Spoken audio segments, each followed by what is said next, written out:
under the Internal Security Act, ISD can, decide, recommend to the minister, myself, detention orders or series of restriction orders which can impose restrictions on you, for example, about changing your residence, traveling overseas, other things. And these powers of detention, other powers, obviously have to be exercised responsibly.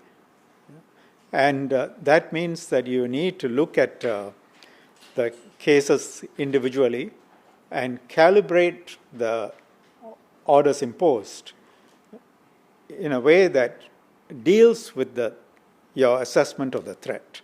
So you shouldn't be detaining if your assessment is there's no necessity for detention. If something lower, a restriction order would be enough. So these two were, to give an analogy, they were on a travelator that was traveling in one direction. ISD will have to assess how close they were to the destination, how serious and how imminent the threat was.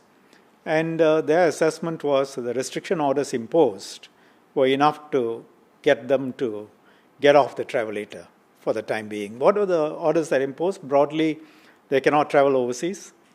Makes sense. They cannot change their residence without letting ISD know. They cannot access, there are some restrictions on how they access social media, obviously. So you can see that, we try and let them get on with their lives as far as possible, but at the same time try and move them away from the path of radicalization, and hopefully the families will step in and help them, and friends too.